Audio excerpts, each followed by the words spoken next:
The man known to history as Nicolae Ceausescu, or Nicolae Ceausescu in Romanian, was born on the 26th of January 1918 in the small town of Scornicești in the south of the Kingdom of Romania. He was effectively born on the front lines of the First World War, as Scornicești lay near the border with Bulgaria, one of the central powers in the conflict and an enemy of Romania.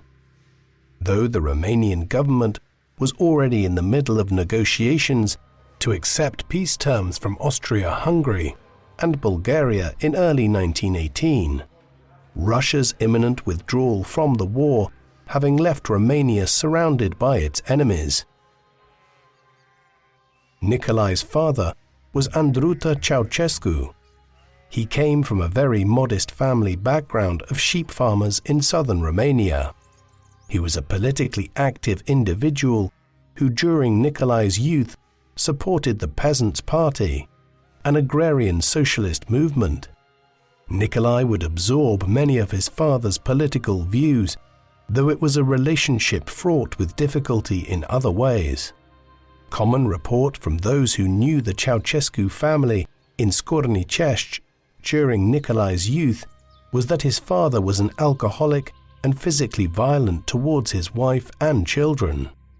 Nicolae's mother was Alexandrina Ceausescu, née Militaru.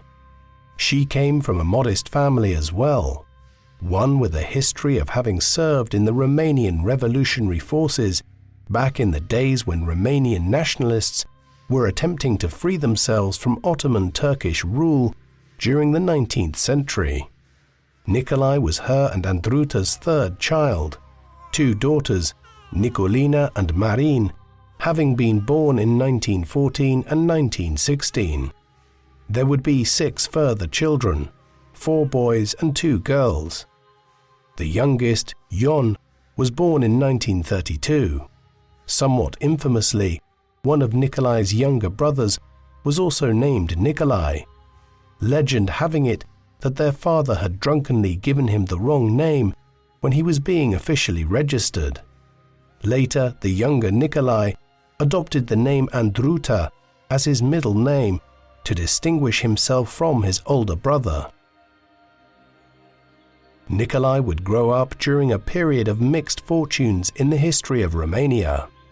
The regions of Moldavia and Wallachia, which make up much of Romania and Moldova today, had gradually obtained more independence from the declining Ottoman Empire in the mid-19th century.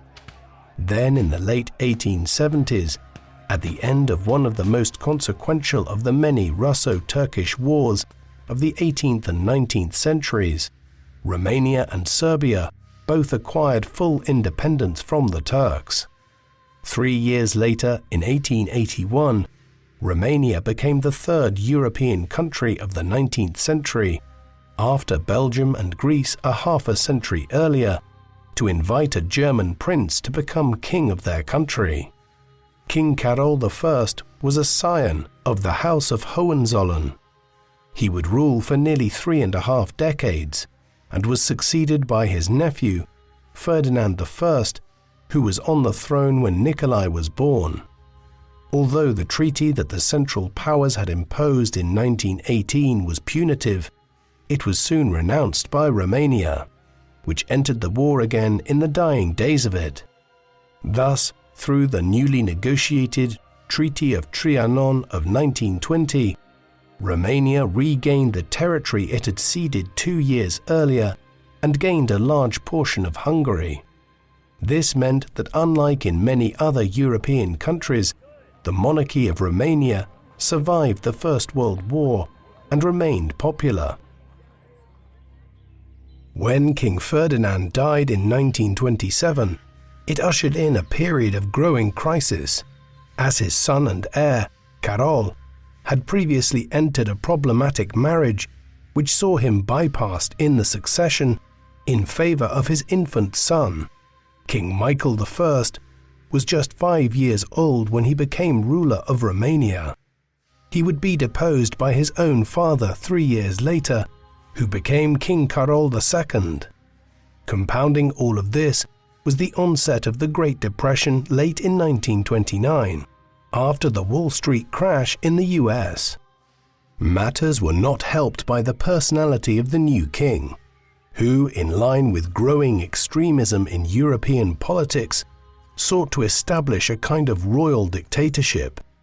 One key element of his repressive regime, which would impact on the Ceausescus, was the crackdown on socialist movements by Carol II and his government in the 1930s.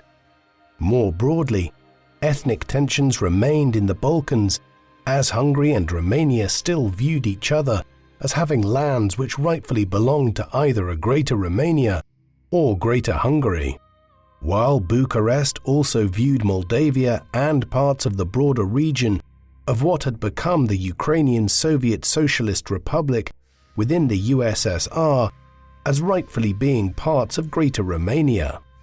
All of these things would influence the course of Romanian politics in some important ways, which would shape Nicolae's life. Nicolae had a tumultuous youth in the Kingdom of Romania. He attended Scornicești Primary School in the second half of the 1920s, but in 1929, at the age of 11, he fled from home to escape his abusive and alcoholic father. Young Nicolae headed for Bucharest, where he went to live with his eldest sister, Nicolina. She was just 15, but had already relocated to the capital to find work and escape the chaos of the Ceausescu family home. In the capital, young Nicolae soon obtained a position as an apprentice to a shoemaker. His employer, Alexandru Sandulescu, was a member of the Romanian Communist Party, a movement which had emerged in 1921 from the Social Democratic Party as a radical faction, inspired by the Russian Revolution of 1917 and the successes it was achieving in the Russian Civil War by the beginning of the 1920s. The Communists were effectively an illegal movement within Romania, as the government had determined that they would act as a fifth column of the neighboring Soviet Union. Romania was also not an industrialized country, and the communist movement remained small in the 1920s and 1930s. Nicolae soon joined the movement under the guidance of Sandulescu around 1932. Over the next several years, he worked as a shoemaker and had frequent brushes with the law, both as a communist agitator and more broadly for various acts of petty crime in Bucharest. In the summer of 1936, after making numerous appearances before the courts over the years, and now being deemed old enough to be fully tried as an adult, he was sentenced to 2.5 years in prison for his activities as a communist agitator. He spent these, for the most part, in the Doftana prison, a prison fortress referred to as the Romanian Bastille that had been built in the late 19th century. Ceausescu's fortunes and the course of his life would be profoundly impacted on by the events of the late 1930s and early 1940s across Europe. In September 1939, the Second World War commenced when Nazi Germany invaded Poland, and Britain and France declared war on Germany in response. At this juncture, Romania was not allied to Germany and had maintained its close relations with Britain and France, fostered during the First World War when it had fought alongside those nations. However, Germany's subsequent conquest of France in the summer of 1940 created new political pressures in Romania, and in September 1940, a military coup in Bucharest brought Ion Antonescu to power as the dictator of Romania. The monarchy was retained, although King Carol II was deposed, and his son Michael, who by now was a young adult, was restored to the throne as a puppet ruler. Thereafter, Romania became one of the staunchest allies of Nazi Germany, particularly so during the invasion of the Soviet Union, from the summer of 1941 onwards, an action which Romania hoped to benefit from by acquiring lands in Bessarabia and further north into what is now Ukraine.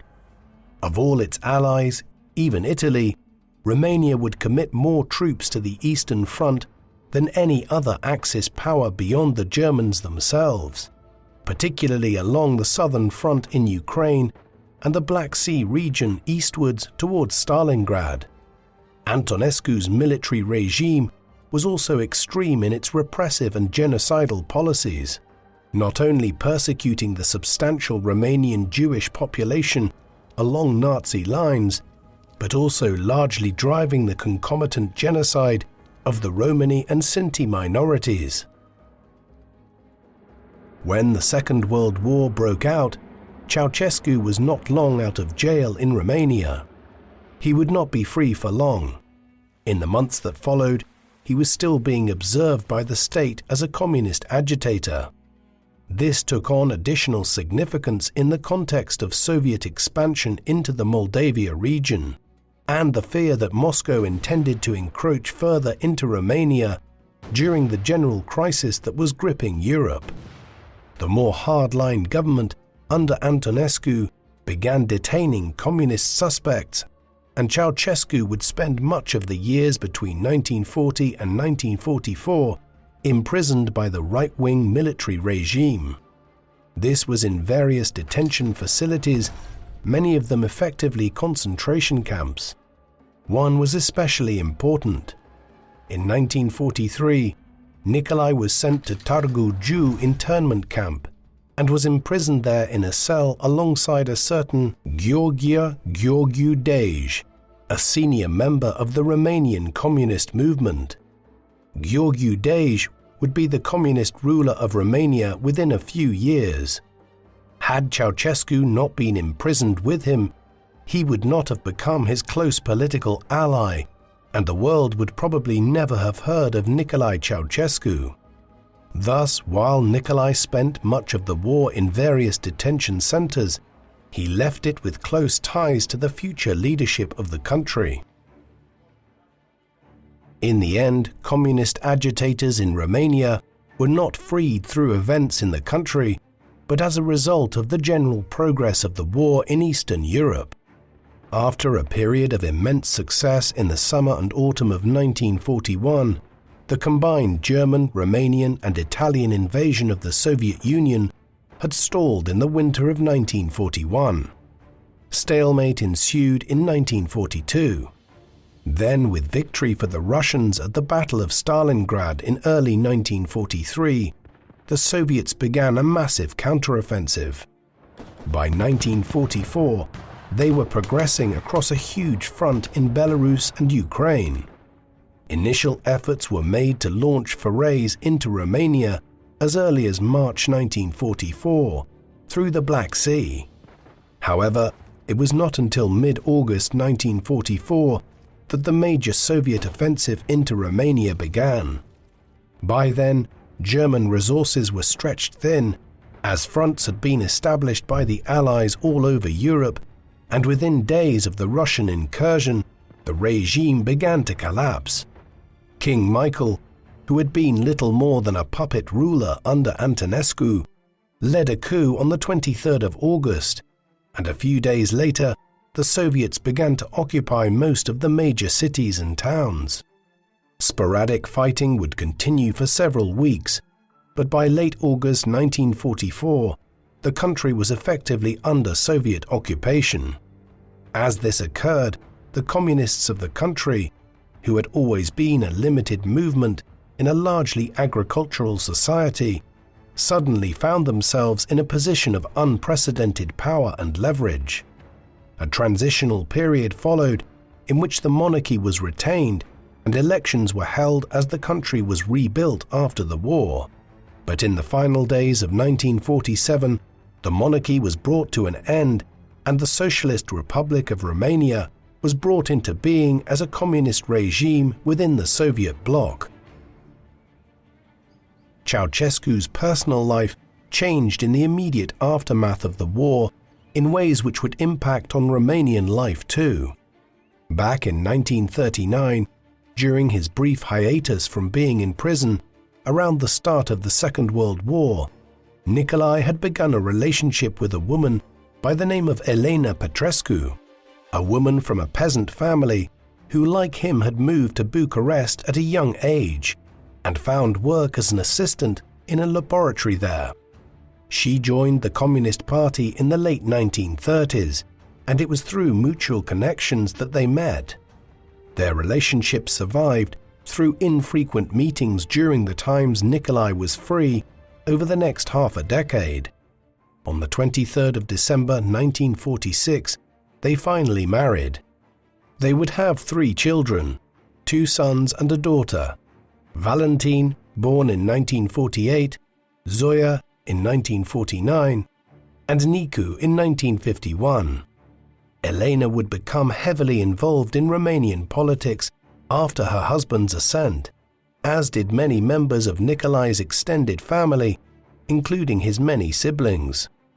Over time, the Ceausescu's regime would come to be viewed as something of a family kleptocracy. Ceausescu's political career immediately began to take off in the post-war years.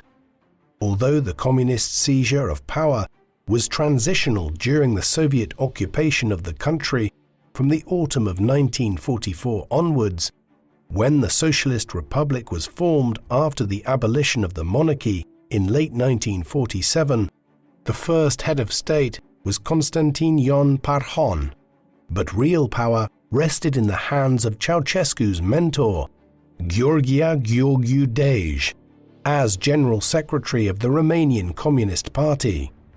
Gheorghiu Dej would hold that position until 1965, and Ceausescu would ascend under his rule accordingly. This was generally a period in which dividing lines were drawn within Romanian communism, with 2 different factions emerging: the Muscovites and anti-Muscovites, as they were known in Romania. This refers to those who favored a strong alliance with the Soviet Union and those who believed Romania should seek a more independent path in the way Josip Broz Tito was moving as head of communist Yugoslavia. The Muscovite-anti-Muscovite split would be a feature of Romanian communism for decades to come, and would be a major issue during the first years of Ceausescu's time as leader of the country. Ceausescu enjoyed a rapid ascent through the ranks of the communist movement in Romania in the 1940s and early 1950s.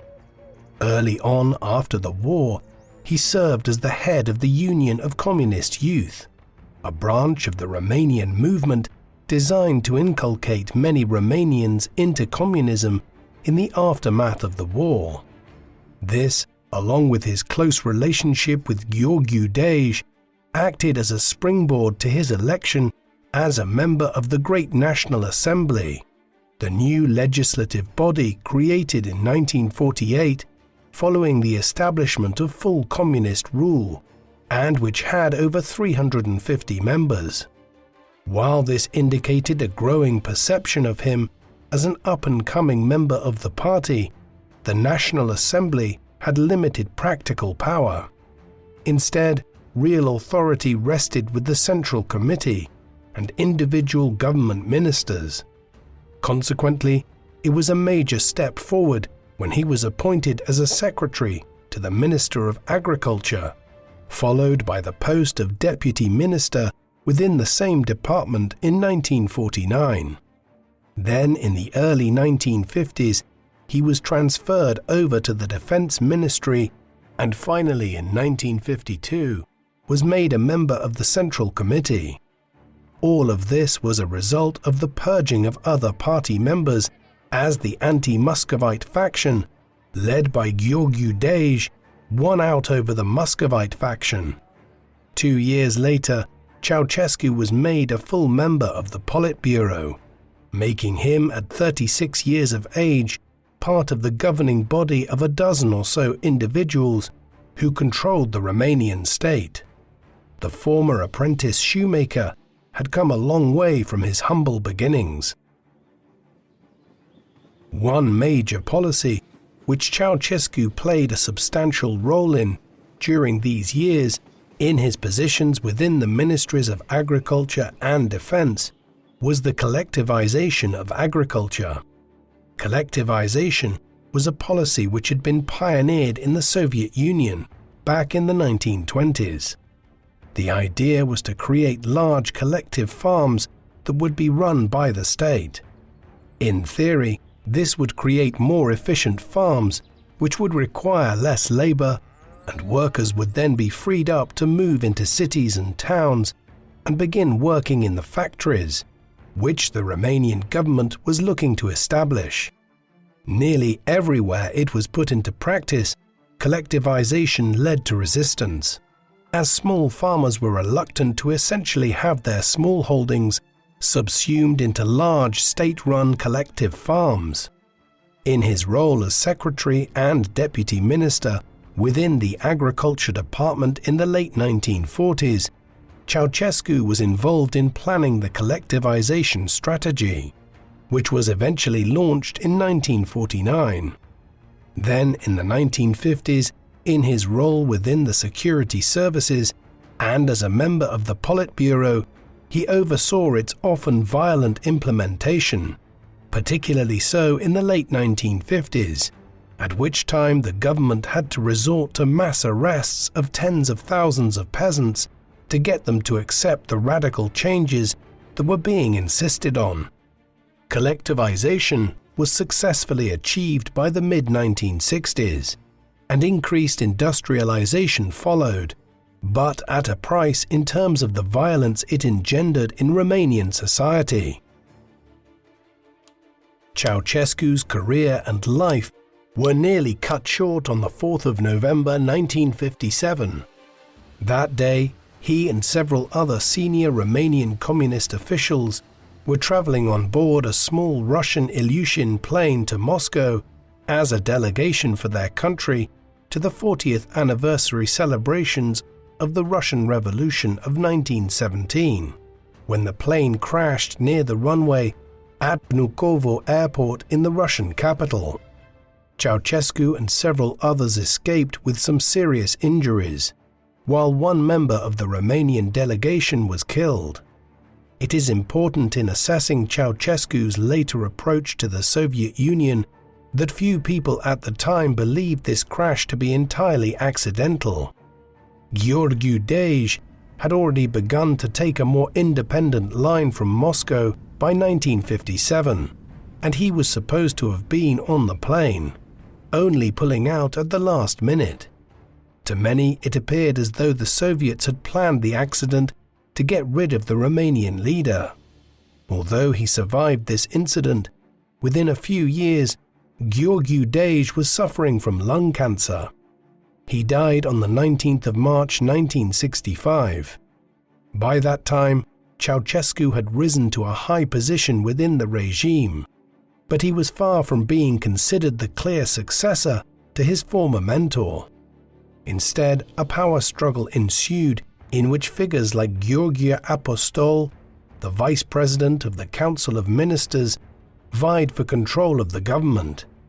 In the end, Ceausescu emerged as the new General Secretary of the Romanian Communist Party, almost as much because he was a compromise candidate amongst the rival factions as owing to his own support base.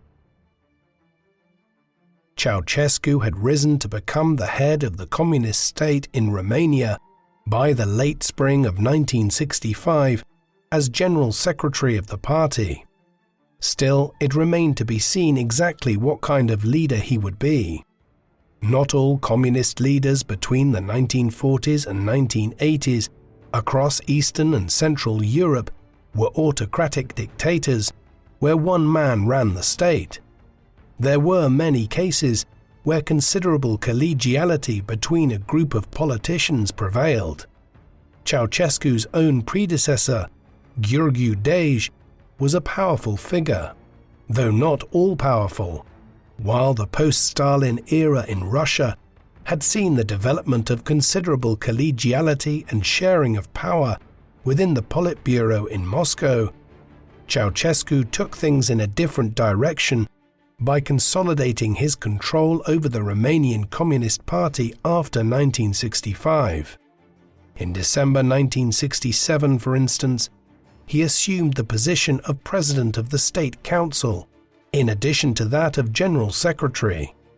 As we will see, his moves to split away from the Soviet Union in 1968 further consolidated his grip over Romania as a Stalinist-style dictatorship. Finally, in 1974, Ceausescu took office as the first incumbent of the newly created office of President of Romania. There were few, if any, challenges to his power from within the party for the next decade and a half. A central feature of Ceausescu's monopolization of power in Romania in the late 1960s was the manner in which he split from the Soviet Union. In the post-war era, most Eastern European countries had become satellite states of the Soviet Union, and while individuals like Walter Ulbricht and Erich Honecker, the two men who headed the government of East Germany from 1950 down to 1989, were nominally independent, they never exercised untrammeled power free of Moscow's oversight. The debate on Romanian communism's relationship to Moscow, as we have seen, was a constant one in Bucharest through the 1940s and 1950s. Ceausescu took the most decisive decision in the long history of Soviet-Romanian relations in 1968, when he firmly split from Moscow. The event which brought matters to a head was the Prague Spring of 1968, when the Czechoslovak government, under Alexander Dubček, attempted to liberalize the country's communist regime, only for the Soviets and their Warsaw Pact allies to invade and force the administration to backtrack. For Ceausescu in Bucharest, these events in Czechoslovakia were an opportunity to push forward his desire to remove Romania from the Soviet sphere of influence. On the 21st of August 1968, Ceausescu delivered a speech before a crowd of an estimated 100,000 people in Palace Square in Bucharest, in which he denounced the actions of the Soviet government and the Warsaw Pact allies. The speech was a calculated measure to formally split from Moscow and continued the desatellization of Romania from the Soviet Union, which went back to the mid-1950s. Further developments in the late 1960s and early 1970s saw Romania disentangle itself fully from Russia economically. By 1974, Bucharest was refusing to allow the Soviets to build a railway through Romania, running from Odessa in Ukraine to Varna in Bulgaria, while Ceausescu's regime also condemned the Soviet invasion of Afghanistan in the final days of 1979.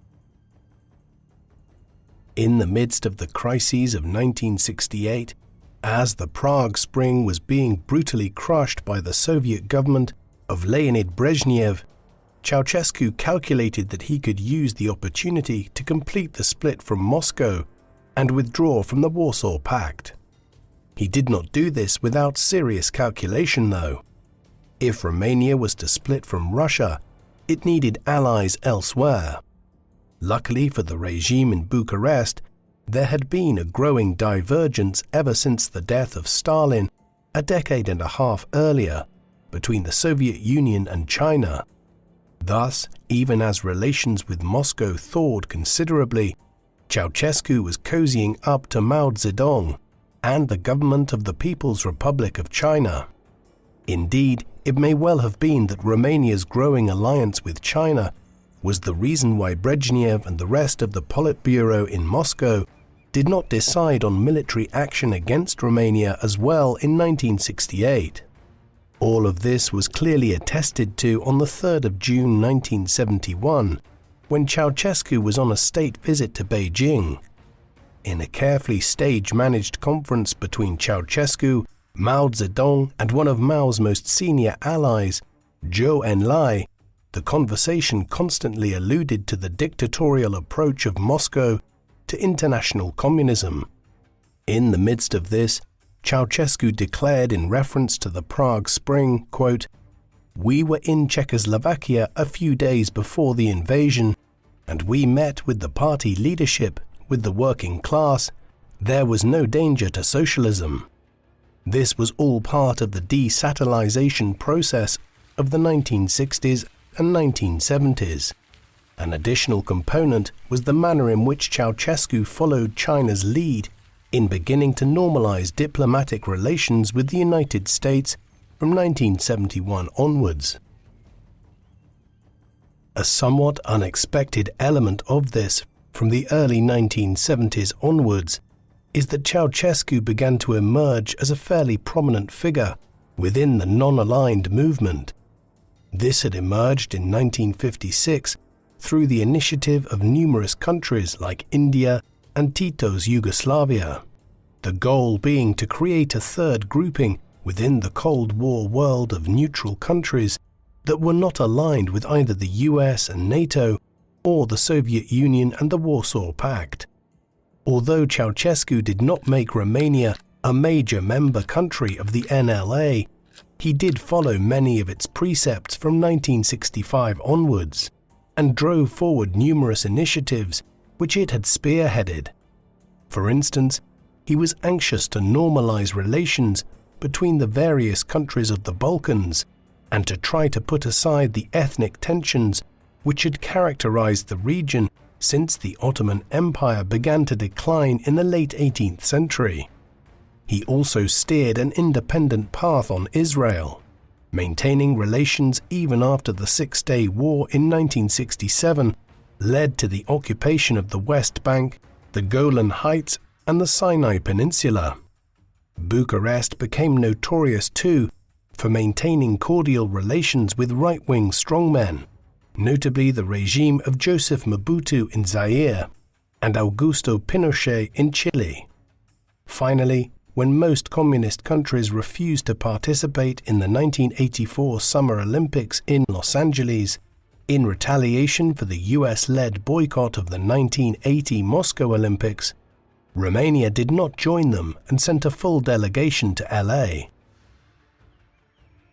While there might have been a more open approach towards foreign relations, and Ceausescu seemed to signal his support for liberalization in Czechoslovakia in 1968, the reality at home in Romania was one of growing censorship, illiberal politics, and limited press freedom under his regime. Under the auspices of the General Directorate for Press and Print, the national media was heavily managed to present the official line on almost every issue of public and social policy. Even after 1977, when the Directorate was shut down, censorship simply became slightly less visible, while remaining just as intense. For instance, plays that were performed at the theatres in Bucharest and other cities had to be subjected to a process called visionare before they were performed publicly. This involved government censors witnessing performances of the plays to make sure that there was no criticism of the government, either directly or using allegory, a common method expressing criticism in a cloaked manner within 20th century authoritarian states. Elsewhere, Ceausescu made a concerted effort to undermine and criticize Radio Free Europe, a radio station established under US patronage back in 1949. Based out of Munich and designed to deliver uncensored Western media to communist Europe over the airwaves, it reached 55% of the Romanian population who wanted to receive it through transistor radios. Romania became a major object of criticism for Radio Free Europe in the 1970s and 1980s, something which led to Ceausescu's regime launching a general campaign against the radio media in response. There were very few areas of Romanian public life that did not experience censorship of one kind or another. This was not simply a concerted policy of shifting opposition voices. It was backed up with coercive instruments of the state. During the Ceausescu era, this was spearheaded by the Securitate, the Departmental Securitate Statului, or Department State Security, had been founded as a state-secret police force in Romania in 1948, not long after the Communists claimed complete control over the country. By the early 1950s, the size of the Securitate had increased to over 20,000 staff, with many being individuals embedded in large factories and informers within local communities. Thus, the institution was already very sizable and powerful long before Ceausescu came to power. But under the new dictator from 1965, it became one of the most Orwellian secret police forces in modern history. Ceausescu used it for all manner of activities, with different branches being established as paramilitary units, censorship units, conventional military and policing units, and to oversee everything from the issuance of passports to collecting intelligence on any foreign visitors to Romania. At its height in the 1980s, there were 500,000 people working for the Securitate in one form or another, whether as staff or local informants. Hence, if you walk down the streets of Bucharest in 1985, on average 1 out of every 40 people that you passed was working for the Securitate in some fashion. While Securitate was not responsible for committing Stalin-era crimes of the kind which the NKVD did in the Soviet Union in the 1930s and the 1940s, it still functioned in many ways which would classify Romania as a police state. It also engaged in frequent efforts to undermine Free Radio Europe and was probably behind the bombing of their offices in Munich in 1981. The Securitate was hardly an organization that was above reproach in its purity when it came to official conduct within Romania itself. Many senior members of the Securitate were highly corrupt. Indeed, the entire Ceausescu regime was. It embedded institutional corruption and bribery into Romanian public life in a way which many observers claim is still impacting on Romania's political culture 3.5 decades later. Romania recently scored less than 2.5 out of 10 on an international evaluation of how effective its anti-corruption measures are. Ceausescu and his extended family were front and center to the process of purloining money from the state in the 1970s and 1980s. Perhaps the most unusual incident in all of this was the revelation back in 2014 with the declassification of official records from the 1980s that six-figure sums of money had been regularly paid to Securitate officers in Romania using the Swedish furniture manufacturer IKEA as a means of laundering the money internationally before sending it back to Romania into the hands of Ceausescu's many henchmen within the secret police. Towering above all this press censorship, secret police repression and corruption was the other obligatory element of life for any 20th century strongman or dictator, a cult of personality.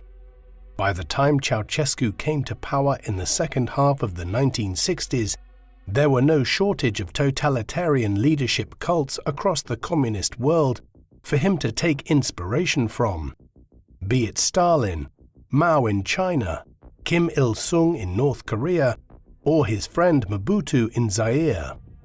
Ceausescu copied all of these. Statues of him soon adorned public places in Bucharest and other cities.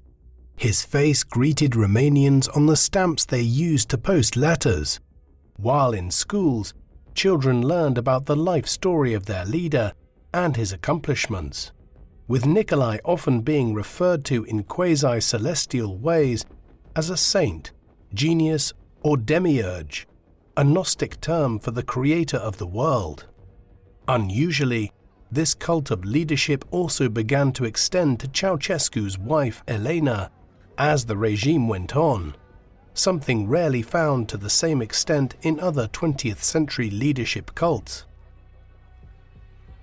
Another element of Ceausescu's growing cult of personality was hugely influenced by the Cultural Revolution, which Mao Zedong, leader of Communist China, had unleashed in the late 1960s in an effort to shore up his flagging power there after the disastrous Great Leap Forward policies of the late 1950s and early 1960s had led to the deaths of tens of millions of Chinese people through a man-made famine. Notwithstanding the waves of violence unleashed across China by the Red Guards of the Cultural Revolution, Ceausescu sought to emulate Mao to some extent, delivering his July Theses, as they are known, in a speech before the Communist Party in July 1971. These were expanded and published the following November. Through them, Ceausescu sought to introduce a more rigorous form of Romanian communism, and a purer ideology in the vein of the rhetoric Mao had been using for several years in China. Romanian intellectuals were to be challenged, and cultural output was to be reorientated towards greater emphasis on communist values. One of the major consequences of this was a heightened form of Dacianism in the 1970s and 1980s, a movement which tried to emphasize the strength and power of the Kingdom of Dacia that had existed in Romania prior to the conquest of it by the Romans. This Dacianism became a feature of Romanian literature and culture during Ceausescu's era, though thankfully his efforts to mirror the Chinese Cultural Revolution in terms of the violence it evoked did not occur, as scholars estimated between 1 and 2 million people were killed in China as a result of the program. As with the Cultural Revolution, Romania had long sought to emulate other communist countries when it came to its economic policies. In terms of its economic approach, Nicolae had been involved in a central component of this, the collectivization of agriculture in the 1950s. These pre-Ceausescu years were successful ones for communist Romania in their economic goals. The country experienced industrial growth that surpassed most other countries across the entire continent of Europe. Industrial production increased by over 600% between 1950 and 1964. It all slowed though during Ceausescu's time as ruler of the country, reflecting the general stagnation of the communist economies of Eastern and Central Europe in the 1970s and 1980s, after immense growth in the 1950s and 1960s. In Romania, after a honeymoon period in the mid-1970s, when the country's position as a major refiner of oil benefited the economy in the context of the 1973 oil crisis, the rate of GDP growth fell to around 3% by 1980, down from average growth rates of 10% in the 1960s. Despite efforts to boost the economy through the development of an electronics industry, a move which was proving successful in countries like South Korea and Taiwan in the Far East, Romania's economic progress continued to be poor in the second half of Ceausescu's time as dictator of the country. At the beginning of the 1980s, in response to the country's flagging economic performance, Ceausescu decided on a new economic policy which did untold damage to the country and the lives of ordinary Romanians. After heavy borrowing to invest in industrial expansion in the 1960s and 1970s, Romania's national debt had grown to over $10 billion by the early 1980s, a figure which might seem small by today's standards, but which was very considerable half a century ago. In 1981, after Romania had been forced to turn to the International Monetary Fund for a loan, Ceausescu announced that Romania would aim to clear this debt over the next decade or so. The resulting austerity program unleashed huge deprivation across Romanian society. Large price increases were imposed on basic goods, and utilities like common foodstuffs, electricity, and petrol. This in turn created inflation even as wages stagnated. In tandem with this, the agricultural sector was already in trouble owing to a lack of labor due to decades of enforced industrialization, creating wide-ranging food shortages by the mid-1980s. Several years into the austerity program, people had become used to subsisting on basic foodstuffs like bread, sugar, and milk, while meat had become something of a rare luxury for many families across the country.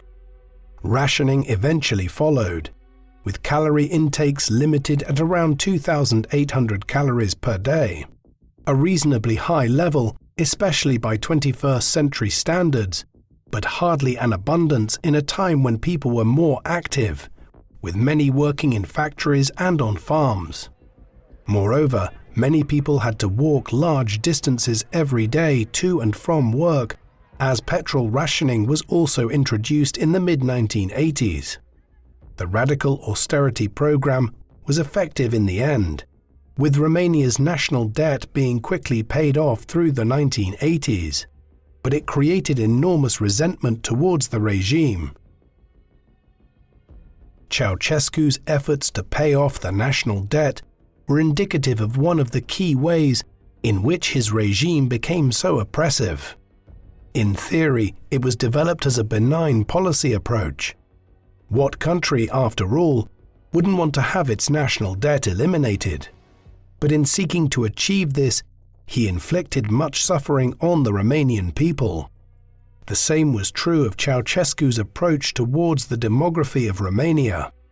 Early on in his time as leader of the country, he became determined to increase the population of Romania. In fairness to him, Romania was and still is a relatively thinly populated European country. When he came to power in the mid-1960s, for example, the country's population was just around 19 million. Additionally, the rate of natural increase was declining year on year.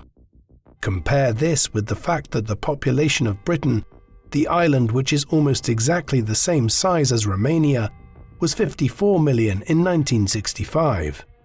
Many other countries like Germany and Poland had comparably higher populations than Romania too. Accordingly, Ceausescu determined that the best way to advance Romania as a major European country was to grow the population. To that end, in 1967, Decree 770 had been passed. This was a harsh and almost total ban on both abortion and contraception, though exceptions were made in cases of a woman falling pregnant through rape or where the pregnancy threatened the mother's life. The decree had the intended effect, with a very substantial increase in the birth rate in Romania. The population rose towards 23 million people by the late 1980s. Yet longitudinal studies have pointed towards the immense social damage caused by it, whether in terms of the proliferation of illegal and dangerous abortion services in the country or the profusion of orphanages to address the growing problem of Romanian babies simply being abandoned by their parents in the 1970s and 1980s. Photos of malnourished and abandoned children in crowded orphanages in the 1980s were one of the gravest indictments of Ceausescu's regime. Another point of growing contention in Romania in the 1970s and 1980s was the regime's approach towards the substantial Hungarian minority within the country. The Treaty of Trianon back in 1920 had seen Romania acquire lands in the west from Hungary. While these could legitimately have been claimed to constitute part of a greater Romania, there was still a substantial Hungarian or ethnic Magyar minority in the region, and this ensured that Hungarians have made up 6 or 7% of Romania's population for the last century. Furthermore, these are concentrated in the west of the country in Transylvania, where they form a very substantial minority. Ceausescu's regime decided on a repressive approach to the Hungarian community. Hungarian was largely prohibited as a minority language, and Hungarian cultural institutions were repressed. More aggressively, there were efforts to break up some of the areas in the West with large Hungarian communities and to disperse these to other regions, while also moving ethnic Romanians into Transylvania. Finally, in some limited instances, there was a persecutory campaign launched against Hungarian intellectuals and academics living within Romania. Today, a half a century later, Romanian-Hungarian relations have recovered to some extent, but major damage was done to them in the course of Ceausescu's time as ruler of Romania. A key element of Ceausescu's time as dictator in the 1980s was the construction of the Palace of the Parliament. This was an absolutely enormous building project which the regime undertook to construct a new parliament and a set of government buildings.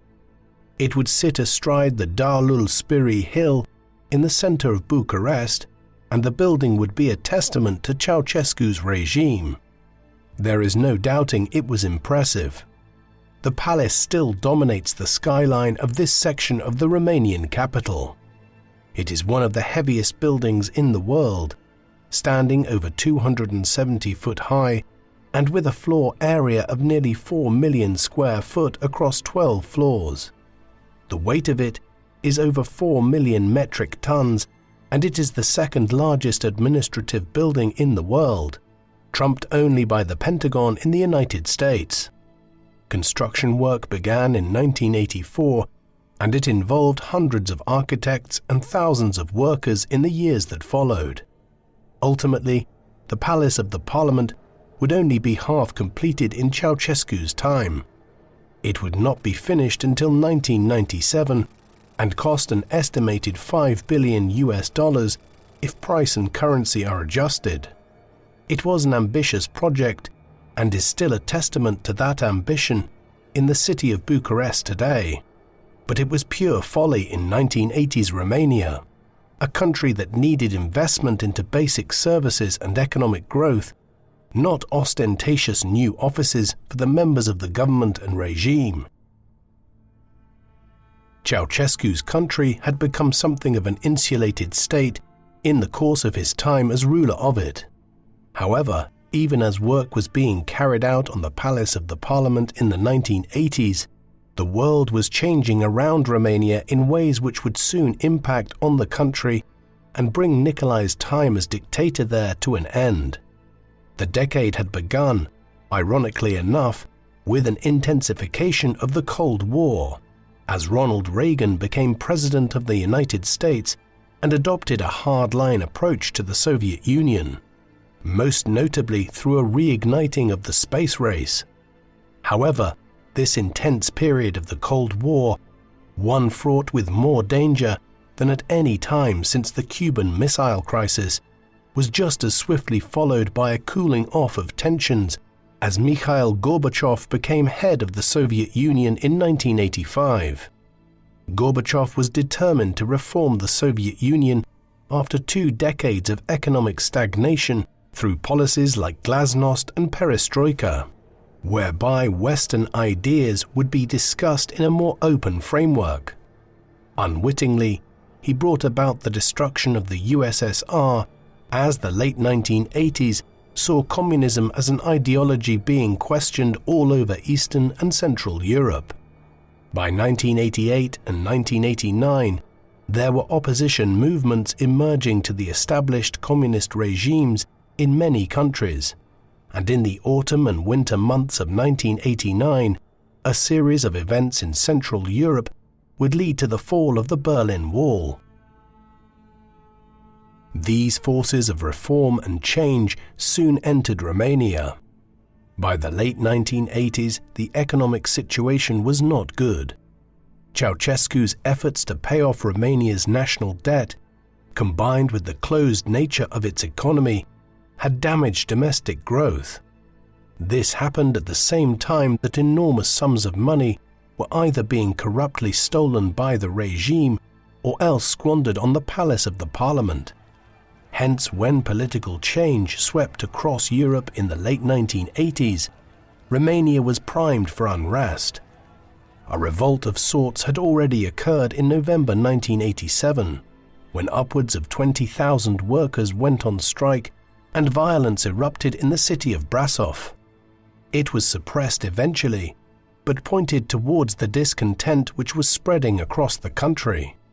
Through 1988 and 1989, there was an unprecedented level of criticism of Ceausescu, both amongst opposition groups and within the communist movement itself. Therefore, while the Romanian Revolution is often depicted as having broken out as a sudden surge of violence in December 1989, there was a growing tide of anti-Ceausescu sentiment and agitation across the country in the years leading up to it. The Romanian Revolution began on the 16th of December 1989, when mass protests began in the city of Timișoara against Ceausescu and his government. By the end of the day, control of the city was slipping into the hands of the insurrectionists, leading Ceausescu to send in the military the following day. The heavy-handed crackdown on the 17th of December at first seemed to have curbed the unrest, so much so that Ceausescu flew out of Romania on the 18th to undertake a planned visit to Iran. When he returned 2 days later, the situation had declined. Approximately 100,000 workers in Timișoara were now effectively in charge of the city. Moreover, while news of the revolt there had been suppressed by the official media, international news outlets like Radio Free Europe were managing to disseminate news around Romania about what was unfolding in Timișoara.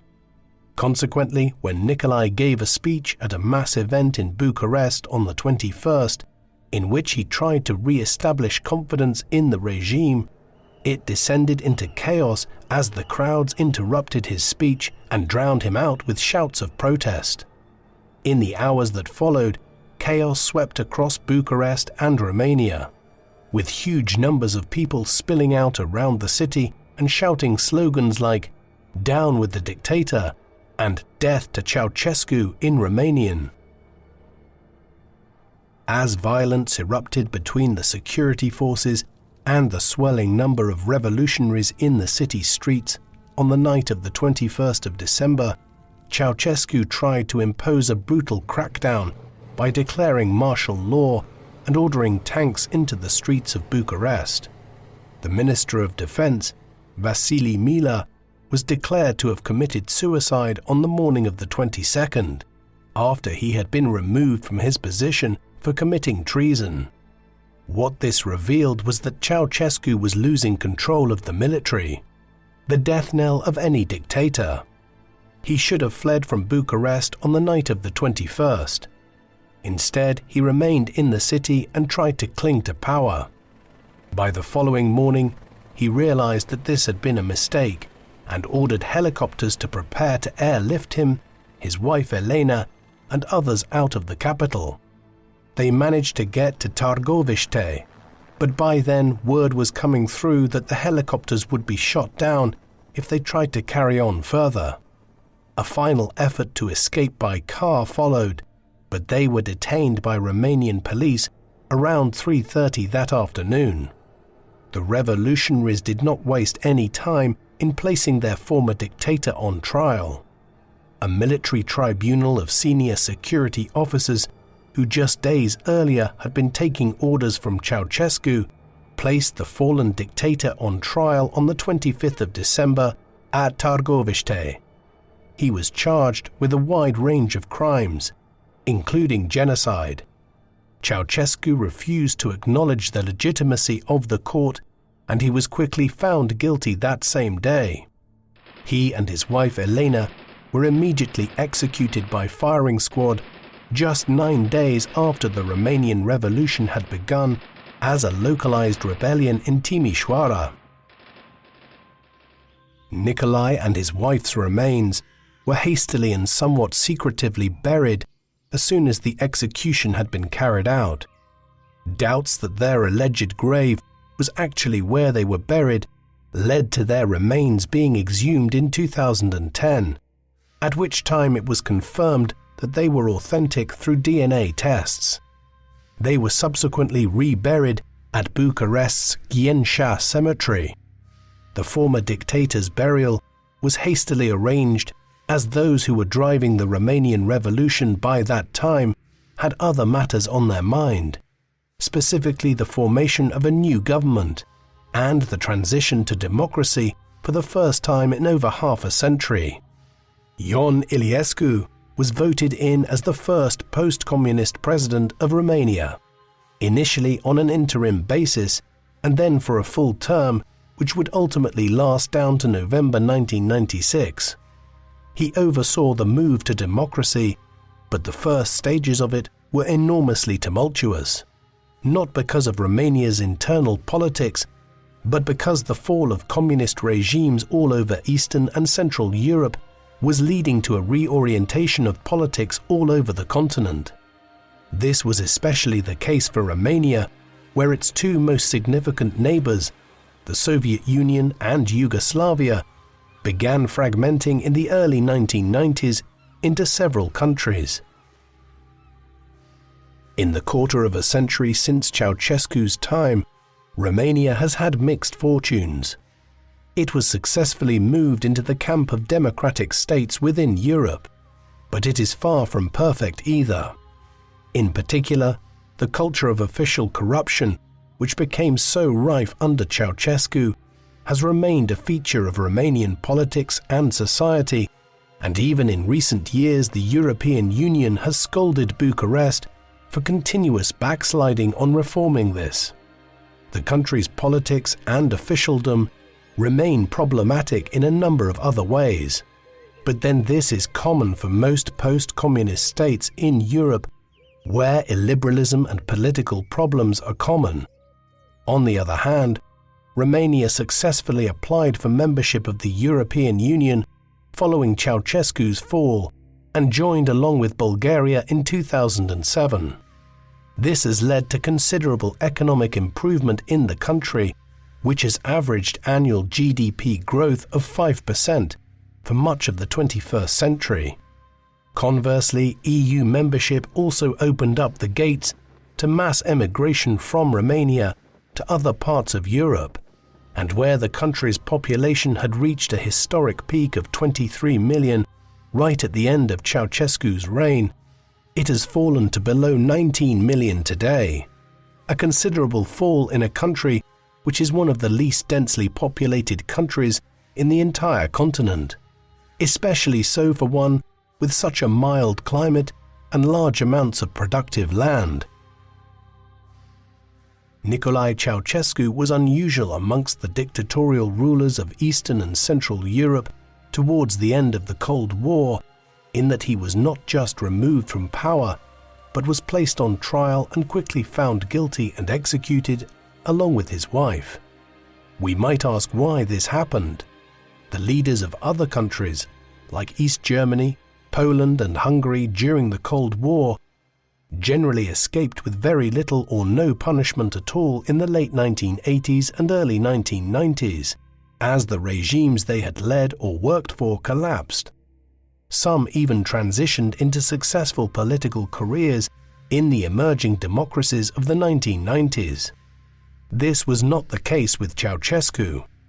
Yet when we evaluate all the evidence, there is a clear reason why this was so.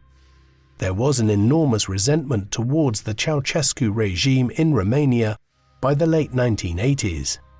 While the economy had been doing well prior to his ascent to power and had continued to do okay into the 1970s, the 1980s were a period of suffering for the Romanian people, as the economy stagnated and an unhealthy obsession with wiping out the Romanian national debt created immense economic problems for ordinary citizens.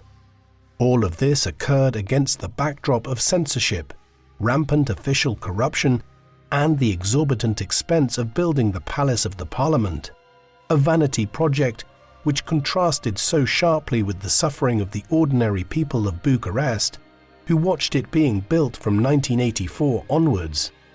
In the end, Ceausescu's dictatorship was something of a textbook example of how a dictator should go about alienating the entire population of the country he rules to such an extent that they rise up and overthrow him.